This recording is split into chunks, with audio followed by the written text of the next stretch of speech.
Terima kasih Mas Bobi. Sama-sama. Bismillahirrahmanirrahim. Assalamualaikum warahmatullahi wabarakatuh. Waalaikumsalam warahmatullahi Amin ya rabbal alamin. Alhamdulillah, mudah-mudahan di pagi hari ini kita diberi kesehatan dan juga hidayah oleh Allah Ta'ala. Amin. Tema kita bagus, yaitu meredam amarah. Selama ini kita untuk menyelesaikan sesuatu masalah atau menginginkan suatu masalah atau dalam segala hal rata-rata marah itu muncul di diri kita, muncul dari pikiran, muncul dari hati kita, atau muncul melalui telinga kita mendengarkan sesuatu yang menurut kita tidak nyaman, itu emosi marah. Muncul melalui mata kita, apa yang kita lihat nggak cocok dengan keinginan kita, ego kita marah. Betul. Ya, nah disitulah kemarahan itu muncul. Padahal salah satu hadis menceritakan la taghdab walakal jannah, jangan marah bagimu surga. Sebenarnya itu banyak sekali hal yang belum pernah banyak orang tahu. Dan marah itu sebenarnya hasil akhirnya apa? Itu banyak orang Islam yang belum tahu. Nah, kenapa?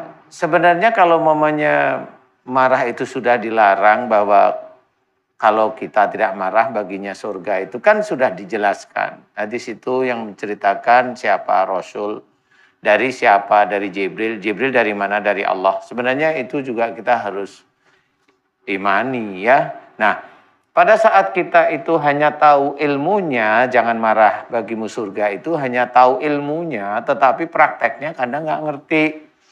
Seseorang mamanya yang tahu agama, mamanya ya tahu agama lah, tahu ya, saya tahu. Kemudian dia mendengarkan sesuatu yang menurut dia tidak cocok. Itu marah, kemudian bereaksi. Akhirnya menghujat bisa, akhirnya memfitnah bisa, akhirnya mengejek bisa. Tergantung dia aja. Dan kalau dia punya jamaah, disebarkan lalu jamaah, direkam sama jamaahnya, disebarin lagi. Nah, di sini sama halnya dia menyebarkan dosa jariah. Nah, disinilah harus kita sadari, jangan marah itu memang betul-betul tidak disukai oleh Allah Ta'ala. Nah, ini yang harus kita sadari. Bagaimana jangan sampai orang memang tidak pernah berpikir bahwasanya marah ini bisa jadi penyakit. Kalaupun waktu saya merangkan ini banyak, saya akan merangkan. Kenapa orang itu punya pikirannya dia marah itu bisa jadi tumor atau bisa radang selaput otak. Itu belum pernah ada memang penelitian tentang marah. Tetapi kalau memang saya mau cerita, insya Allah banyak pengalaman yang diizinkan oleh Allah Ta'ala kepada saya mengetahui tentang itu. Seseorang yang marahnya disimpan di dalam pikiran, ada persoalan dipikirin, kemudian marah, diem, dia terkena stroke. Seorang yang marah, kaku hatinya, dikasih nasihat, marah hatinya, dendam dengan yang ngasih tahu, lama-lama itu kena sirosis. Itu normal menurut hal manusia. Tetapi tahukah kita bahwa marah itulah yang akan menjadi penyebabnya seseorang itu masuk neraka? Itu berhubungan dengan hadis Nabi yang tadi.